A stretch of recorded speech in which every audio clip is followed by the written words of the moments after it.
통해서 함께 나눌 제목은 내 인생의 웅덩이라는 제목입니다.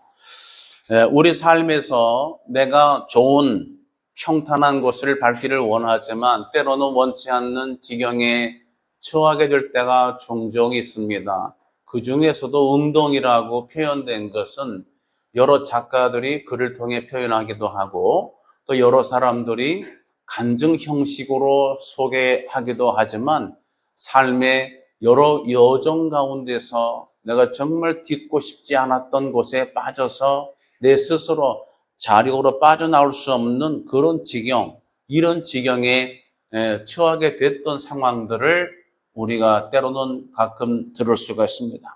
오늘 본문에서 그러한 말씀을 기초 배경으로 삼고 있는데 나를 기가 막힐 웅덩이와 수렁에서 끌어올리셨다고 2절에서 소개하고 있습니다. 기가 막힐 웅덩이에서 수렁에서 끌어올리셨다. 지금 현재는 끌어올려진 상태입니다. 현재는 저와 여러분이 예배할 때에도 하나님의 은혜로 끌어올림을 우리가 받아서 우리가 죽을 수밖에 없는 그러한 죄의 사망의 웅덩이에서 끌어올리심을 받아서 이 자리에 나와 예배하는 줄로 믿습니다. 끌어올리다 히브리어로 쓰는 이 아라라는 단어는 밑에서 위로 끌어올리다도 있지만은 받쳐준다, 거꾸로 밑에서 받쳐준다, 기어서 오르게 한다, 이런 뜻도 함께 포함되어 있습니다.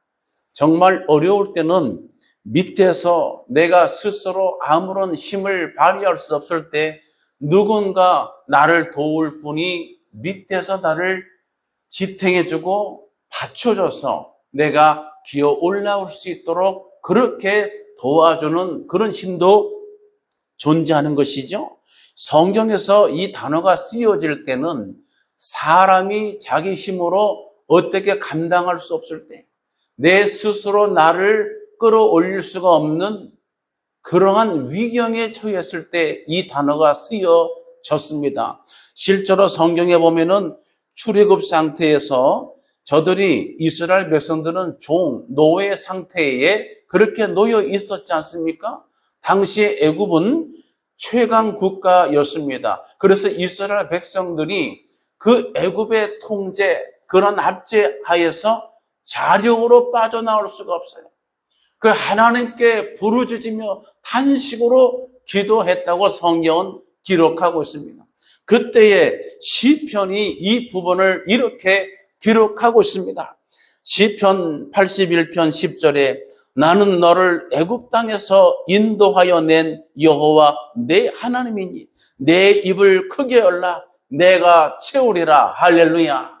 바로 하나님 여호와께서 내가 너를 애굽 땅에서 인도하여 냈다고 성경이 기록하고 있는 것입니다.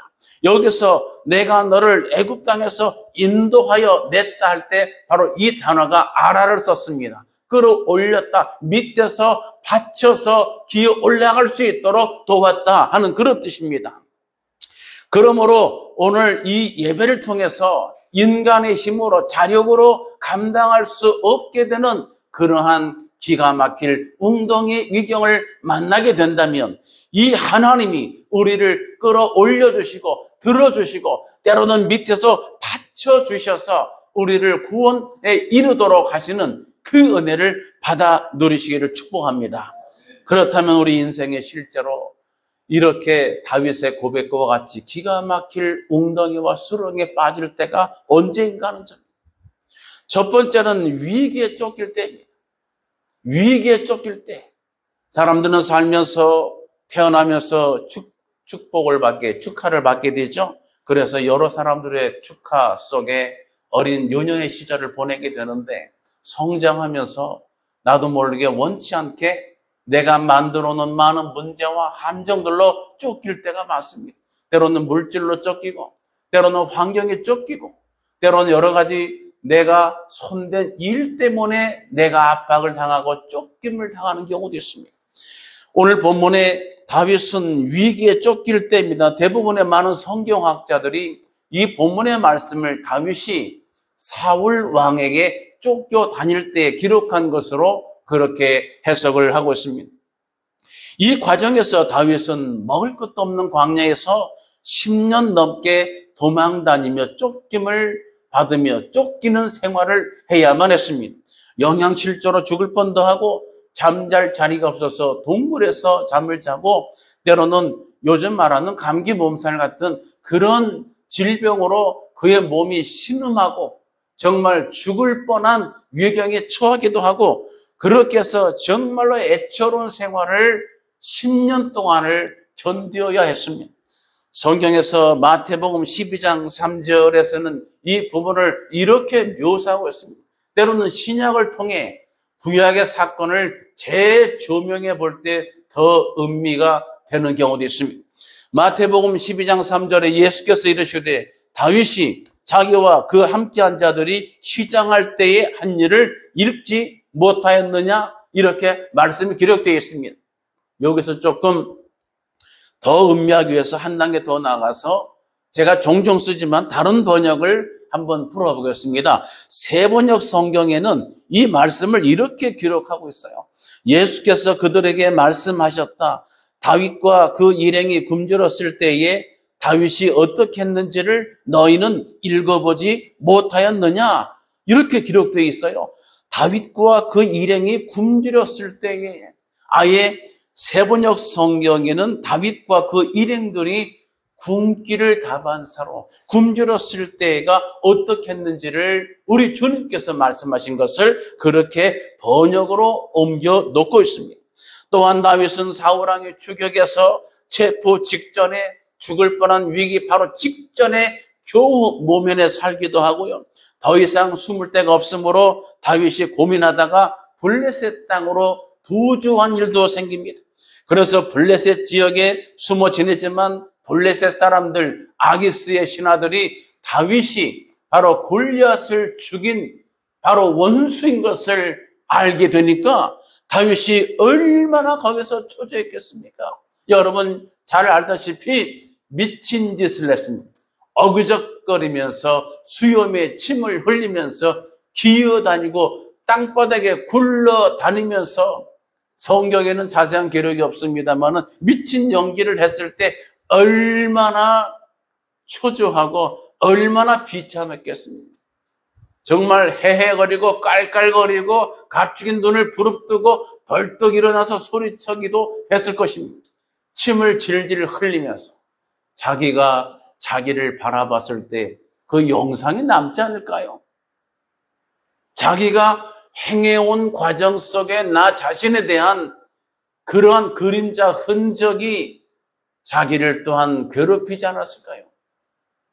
그렇게 침을 질질 흘리면서 미친 짓을 하면서 그 아기스 왕 앞에서 목숨을 내가 부지를 했는데 그렇다면 그 연기가 얼마나 실감나게 정확히 말하면 괄호 열고 얼마나 미친놈같이 가로 닫고 그렇게 연기를 했겠습니까? 때로는 많은 현대인들이 자신과 가족을 부양하기 위해서 정말 힘겨운 노동을 하거나 때로는 정말 마음고생해 가면서 가족에 필요한 재정 수입을 만들어 갈 때에 그 일 끝나고 돌아설 때도 때로는 자신이 이렇게 살아야 되나 하는 그런 어두운 생각을 갖는 이 땅에 그러한 고통받는 자들도 정말 적지 않을 것입니다.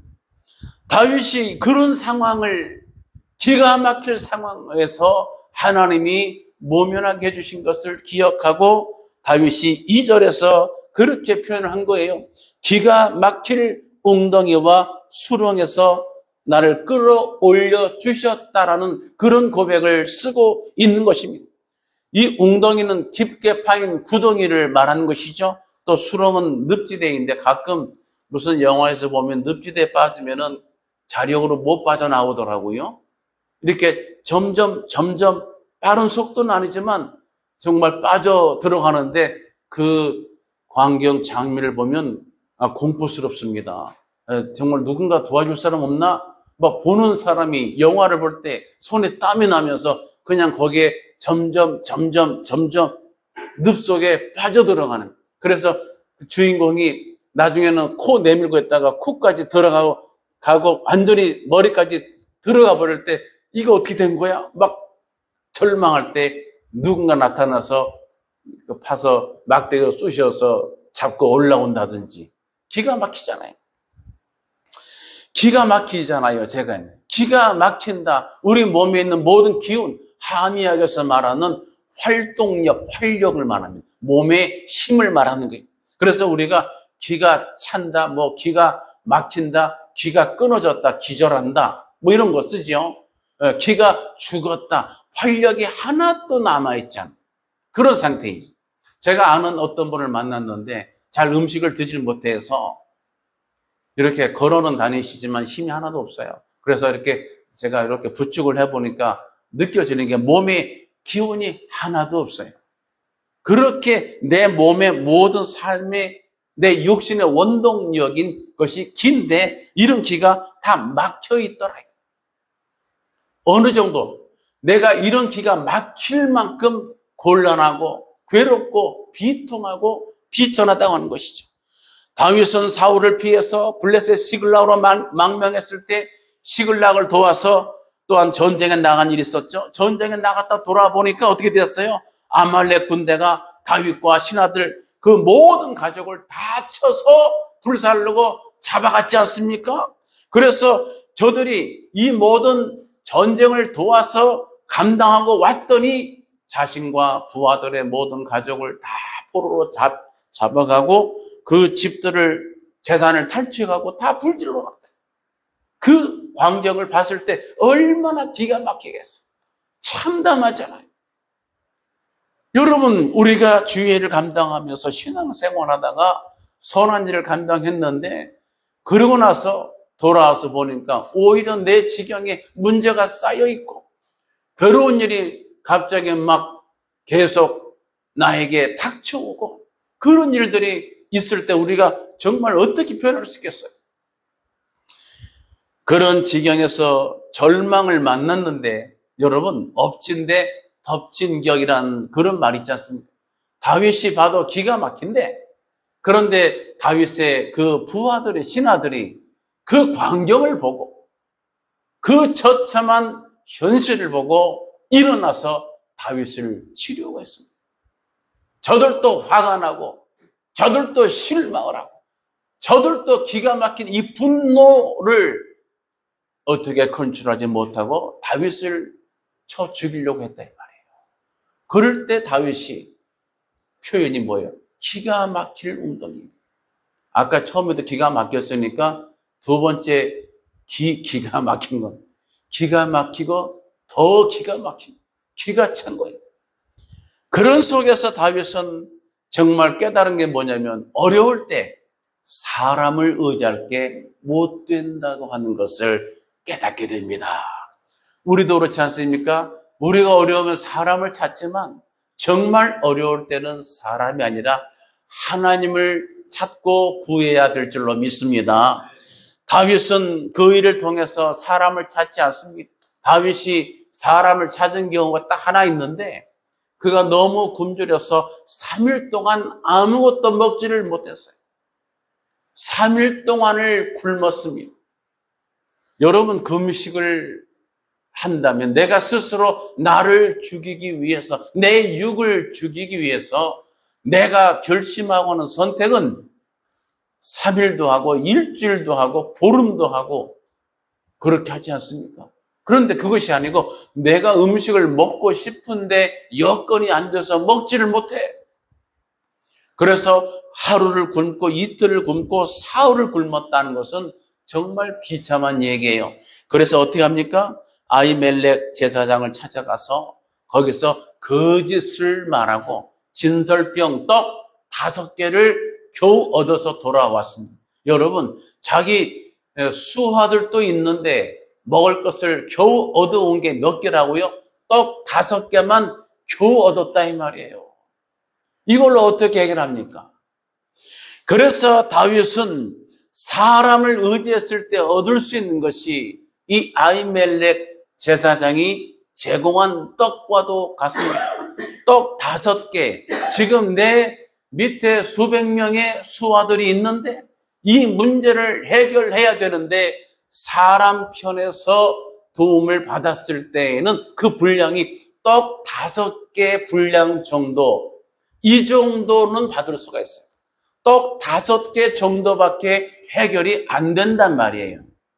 그럼 누구에게? 하나님께 엎드려야 될 줄로 믿습니다. 하나님이 도와주시면 떡 5개, 벳세다 언덕에서 한 소년이 가져온 것도 떡이 몇 개요? 5개입니다. 물고기 2마리와 떡 5개입니다. 자, 여기에 5,000명의 장정이 모였으니까 거기에 아내, 부인과 아내들과 아이들 합하면은 12,000, 15,000명까지 추정이 되는 숫자인데 거기에 몇 개 있다고요? 떡 5개와 물고기 2마리. 우리 주님은 이것을 주님께 올려드리니까 우리 주님이 축사하시고 나눠주니까 저들이 배불리 먹고 남은 조각을 거둔 것이 이것이 12바구니가 된 줄 믿으시기 바랍니다. 하나님이 함께 하셔야 돼. 하나님이 도와주셔야 돼. 하나님께 도움을 요청해야 될 줄로 믿습니다. 두 번째, 우리가 그러한 운동에 빠지는 경우, 두 번째는 사람으로 인한 운동이 주변 환경보다 일보다도 사람이 나에게 고통을 주는 일이 많아요. 사람 때문에. 제가 옛날에 얼마 전이죠. 조금 전에 인터넷을 보면서 사람을 많이 죽인 그런 동물이 나와서 이렇게 한번 조금 살펴보았습니다. 그랬더니 사자나 호랑이보다 사람을 제일 많이 죽인 그런 생물 1위가 모기였습니다. 모기. 아마 이제 제가 볼 때 말라리아 이런 병으로 그렇게 전염병을 만들어서 그렇게 통계 수치가 된 것 같아요. 그 다음에 동물이 아니라 살아있는 생물에서 인간을 최고로 죽인 1위 생물은 인간입니다. 사람이 사람을 제일 많이 죽였습니다. 일보다도 환경보다도 정말로 힘들게 하는 게 사람일 수가 있습니다. 사람이 힘들게 합니다. 천국은 그물과 같다고 그랬는데 그물 안에는 좋은 고기와 나쁜 고기가 있습니다. 나쁜 고기는 때로는 찌르는 고기, 찢고 쏘는 그런 고기도 있다 이 말이에요. 우리가 주를 믿는 자들이지만 하나님을 믿는 여러 사람들 가운데는 심지어 믿는 신앙인 가운데도 천국의 그물 안에, 교회의 그물 안에 좋은 고기, 나쁜 고기 있는 것처럼 오늘날 믿는 사람들 그 반열 가운데도 남을 물고 뜯고 찢는 그런 신앙인도 얼마든지 존재할 수가 있는 것입니다. 사람입니다. 즉 사람이 힘들게 하는 거예요. 다윗도 역시 쫓기는 위기도 사람 때문이었습니다. 그가 어린 시절 소년 때 골리앗을 쓰러뜨려서 이스라엘을 구해냈지 않습니까? 나라의 영웅입니다. 그런데 그 나라의 왕인 사울 왕이 다윗을 질투하고 시기해서 그 다윗을 역적으로 만들어서 죽이려고 쫓아왔지 않습니까? 또한 다윗의 아들 압살롬이 이 아버지 다윗 왕의 왕위를 이것을 탐내서 반역을 일으켰습니다. 그래서 압살롬 때문에 쫓겨가게 되었습니다. 사람 때문에 고통을 당하는 경우죠. 자식 때문에 고통을 당했어요. 사무엘하 15장 30절에서 그때의 비통함을 이렇게 소개하고 있습니다. 다윗이 머리를 가리우고 맨발로 울며 행하고 머리를 가리고 울며 올라가니라 이렇게 기록하고 있습니다. 맨발로 신발도 신지 못하고 그렇게 쫓겨가는데 그가 어떻게 했다고요? 머리를 가리고 울면서 올라갔다. 울면서. 사람에게 쫓기는데 이것이 자기 자식에게 쫓김을 당하면 호소할 데도 없이. 그러니까 우리가 문제가 있는데 정말 힘든 문제가 가장 가까운 사람이에요. 때로는 나의 남편이, 때로는 내 자식이, 때로는 내 부모가, 내 가까운 지인이 나를 아프게 하고 괴롭게 하고 상처를 주고 나에게 고통을 줄 때에 어디로 가서 뭐라고 호소를 하겠습니까? 다윗이 이 머리를 가리고 울면서 올라가야 했습니다. 신발도 신지 못하고 맨발로 그렇게 울면서 갔다 이 말이에요. 어쩌면 여러분 예배자 가운데서도 여러분 삶의 지난 환경 속에서 말은 할 수 없었지만 이 다윗의 기사가 기록된 바와 같이 정말로 뜨거운 아픔에 눈물을 흘리며 맨바닥으로 내가 정말 내 삶의 장소에서 쫓겨난 경험, 내가 울면서 가야 했던 그런 기억을 가지고 있는 그런 분도 계실지 모릅니다. 그래 다윗은 사람이 무서워졌습니다. 훗날 왕이 돼서 다윗이 인구조사한 일로 하나님이 명하시지 않은, 하나님이 허락지 않은 일을 하는 것이 죄가 되지. 하나님이 허락하시지 않은 인구조사를 했던 죄로 말미암아 그가 징계를 받게 됐을 때에 사무엘하 24장 14절에서 다윗은 이렇게 말합니다. 내가 여호와의 손에 빠지고 사람의 손에 빠지지 않기를 원하노라. 내가 차라리 하나님 손에 빠지는 것이 낫고 사람의 손에는 빠지기를 원치 않는다. 왜? 사람의 쓴맛을, 사람이 주는 고통을, 사람으로 인한 상처가 얼마나 컸던가를 잘 나타내 주고 있는 표현입니다. 창세기에 나오는 요셉도 사람에 의해서 기가 막힐 웅덩이에 빠졌습니다. 아예 실제로 물 없는 웅덩이에 실제로 빠졌죠. 형들이 그를 시기해서 죽이려고 하다가 유다의 설득에 의해서 그를 물 없는 구덩이에다가 그를 빠뜨렸습니다. 거기서는 죽는 장소예요. 자, 이런 지경에 요셉도 빠졌습니다. 그 다음에는 애굽 상인에 팔려서 보디발의 집에서 일하게 되는데 또 거기서 열심히 일했지만은 보디발의 아내 누명에 의해서 또한 성희롱한 죄가 추가돼서 감옥살이를 하게 됩니다. 그는 사람 때문에 기가 막힐 웅덩이에 처하긴 그런 경험을 가진 인생입니다. 고난의 대명사로 알려진 욥도 마찬가지 육신적으로 물질적으로 연단과 시험을 받았지만 그중에 여러분 잘 알다시피 고난 중에 찾아온 욥의 친구들이 있지 않습니까? 그 친구들이 상담차 와서 욥에게 뭐라고 했습니까? 그 내용들을 묶어서 이것을 한마디로 말하면 판단과 정죄입니다.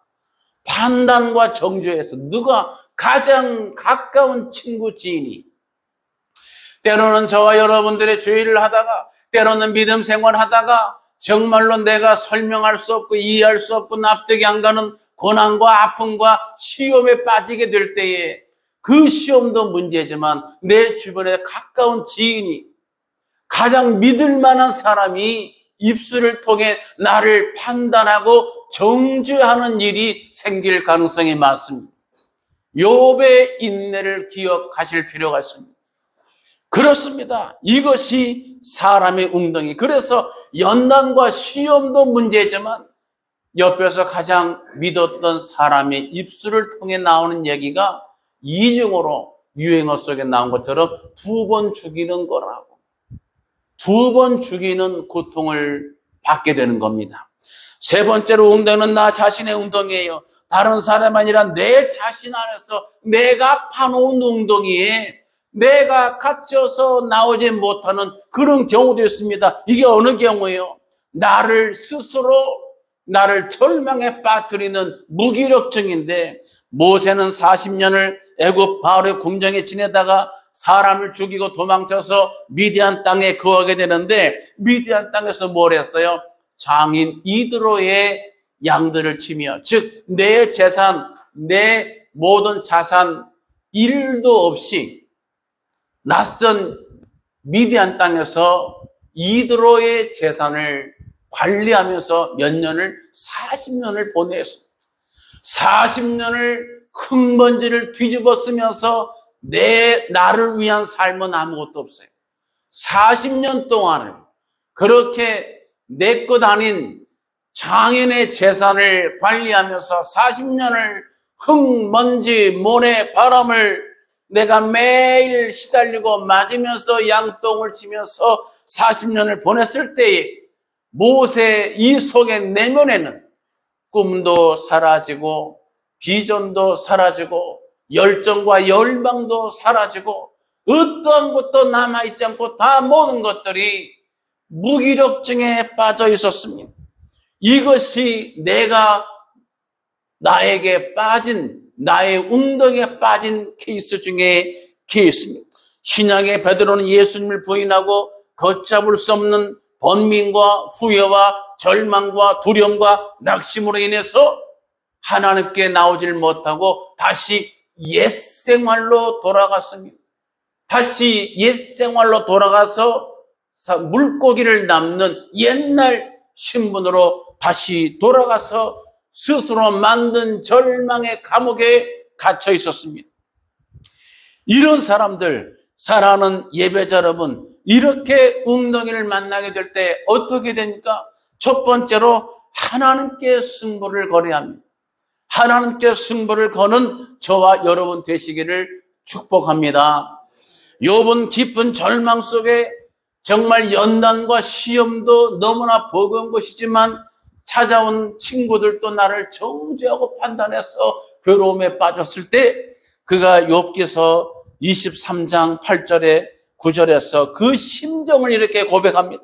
내가 앞으로 가도 그가 아니 계시고 뒤로 가도 보이지 아니하며 그가 왼쪽에서 일하시나 내가 만날 수 없고 그가 오른쪽으로 돌이키시나 배울 수 없구나 이렇게 탄식을 합니다. 그러고 나서 23장 10절에 보면은 하나님께 승부를 거는 중요한 고백이 나옵니다. 그러나 내가 가는 길을 그가 아시나니 그가 나를 단련하신 후에는 내가 순금같이 되어 나오리라. 할렐루야. 개역 한글에는 참으로 정금같이 되어 나온다고 기록하고 있습니다. 이 불순물이 하나도 없는 모든 불순물이 다 제거되고 정금이 된 상태. 할렐루야. 하나님이 나를 그렇게 하실 것입니다. 내가 입으로 시인하고 선포하고 이것은 하나님께 승부를 둔 중요한 고백이 되는 것입니다. 내가 앞으로 가도 뒤로 가도 하나님을 만날 수도 없고 배울 수도 없고 찾을 수도 없어요. 이 기가 막힌 웅덩이에 있을 때에 그가 선택한 것은 하나님 편입니다. 하나님께 승부를 걸었습니다. 다윗도 하나님께 승부를 걸었습니다. 시편 18편 31절에 여호와 외에 누가 하나님이며 우리 하나님 외에 누가 반석이냐. 이 하나님이 힘으로 내게 띠띠우시며 내 길을 완전하게 하시며 나의 발을 암사선 밝게 하시며 나를 나의 높은 곳에 세우시며 내 손을 가르쳐 싸우게 하시니 내 팔이 놋화를 당기도다. 할렐루야. 하나님께 승부를 걸고 나니까 모든 기도와 모든 믿음이 달라졌어요. 하나님이 나를 높은 곳에 세우시고 내 손을 가르쳐 싸우게 하시고 내 팔을 당겨서 놋화를 당기도록 하나님이 친히 인도하신다고 하는 놀라운 고백이에요. 두 번째, 신앙인이 웅덩이에 빠졌을 때의 해결 방법은 하나님을 깊이 생각하는 것입니다. 하나님을 깊이 생각하셔야 돼요. 예레미야는 이스라엘의 영적 죄를 자기 육신으로 짊어지고 실제로 자기 몸에다가 그 흔적을 새기고 괴로움의 말씀을 선포했던 선지자, 그래서 눈물의 선지자로 알려져 있습니다. 아무리 기도했지만 이스라엘 범죄로 말미암아 너희는 망할 것이야. 망해야 돼. 바빌론 포로 생활해야 돼. 이걸 선포하는데 얼마나 가슴이 아프고 비통했겠습니까? 그런 예레미야가 예레미야에가서 3장 18절 말씀 보게 되면 정말 기가 막힐 웅덩이의 고백에 나와요. 스스로 이러기를 나의 힘과 여호와께 대한 내 소망이 끊어졌다 하였도다. 내 고초와 재난, 고습과 담즙을 기억하소서. 내 마음이 그것을 기억하고 내가 낙심이 된다고 그렇게 고백을 했습니다. 탄식을 했습니다. 그러나 하지만 그 다음 21절에 의미 있는 고백을 합니다. 그 다음 절에서 하나님께 승부를 두고 하나님을 깊이 생각하는 단계로 들어갔습니다. 예레미야가 3장 21절입니다. 이것을 내가 내 마음에 담아두었더니 그것이 오히려 나의 소망이 되었사옴은 여호와의 인자와 긍휼이 무궁하심으로 우리가 진멸되지 아니함이니이다. 할렐루야. 개역 한글 성경을 우리가 붙여서 한번 보겠습니다. 개역 한글 성경을 제가 이 말씀을 더 좋아하는데요. 이렇게 기록하고 있어요. 내 심령이 그것을 기억하고 낙심이 되오나, 낙심이 된 것을 인정하고 있어요. 그러나 중심에 회상한 즉 어떻게 했다고요? 중심에 회상을 해요. 이 환경보다, 일보다, 내 여건보다, 내가 만난 문제와 이 많은 웅덩이 자체보다도 우리 하나님을 중심에 회상을 했어요. 띄엄띄엄 생각한 게 아니에요. 정말 깊은 단계로 들어가 마치 욥이 산 밑에 뿌리까지 내려가 여호와의 성전을 생각했던 것처럼 깊은 데로 내려가 중심에 여호와 하나님을 회상을 했습니다. 그렇게 중심에 회상한 즉 오히려 소망이 싸움은 여호와의 자비와 긍휼이 무궁하심으로 우리가 진멸되지 아니함이니이다. 할렐루야. 그렇습니다. 이것이 그 다음에 23절에 이것이 아침마다 새로우니 주의 성실이 그도소이다. 내 심령이 이르기를 여호와는 나의 기업이시니 그러므로 내가 저를 바라리라 하도다. 할렐루야. 하나님 앞에 무릎 꿇고 깊이 하나님을 생각했더니 이렇게 달라졌습니다. 이런 소망이 생겼습니다. 사랑하는 예배자 여러분, 이제 말씀을 정리하겠습니다. 다윗도 하나님을 깊이 묵상하고 이런 고백을 했지 않습니까? 시편 119편 71절에 고난당한 것이 내게 유익이라. 이로 말미암아 내가 주의 율례들을 배우게 되었나이다. 공동 번역 보면은 고생도 뭐라고요? 고생. 그냥 고난이 아니고 그냥 고생. 고생도 나에겐 유익한 일. 그것이 당신 뜻을 알려줍니다. 이렇게 되어 있어요. 얼마나 재밌는 번역이에요. 여러분 고생도 많이 하시기도 하시죠? 고생도 유익한 일이 되는 줄 믿으시기 바랍니다. 자, 이제 말씀 정리해서 어떠한 인생의 웅덩이가 온다 할지라도 여러분 전혀 당황하거나 낙심할 필요가 없습니다. 하나님 여호와께 승부를 거시고 하나님을 깊이 중심에 회상하시게 되면 없던 힘이 생기고 하나님 여호와가 나로 하여금 여호와를 앙마하는 자에게 주시는 새 힘을 얻으리니 할렐루야. 새 힘을 주셔서 환경이, 사람이, 세상이 주는 힘이 아니라 저들은 주지 못하지만 만군의 주 여호와 하나님이 새 힘을 공급해 주실 것입니다. 이 힘을 받아 날마다 넉넉히 이기는 저와 여러분 되시기를 예수님의 이름으로 축복합니다. 기도하겠습니다. 할렐루야. 영광과 존귀와 찬송을 주께 올려드립니다. 우리 사는 삶을 통해 여러 웅덩이와 수렁을 만날 때에 하나님께 승부두는 자 되기를 원합니다.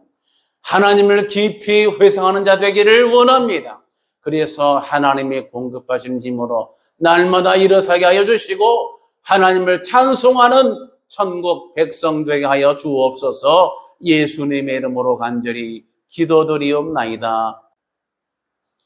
우리를 죄 가운데서 구원하신 우리 구주 예수 그리스도의 귀하신 은혜와 하나님 아버지의 크고 만극하옵신 사랑하심과 성령님의 감동 감화 위로 교통 충만 역사하심이 오늘 이 예배에 참여하는 모든 예배자들 머리 위와 저들의 가정 위에 일터 위에 또한 자녀들의 진로와 비전 위에 나라와 민족 위에 함께 있을지어다. 아멘.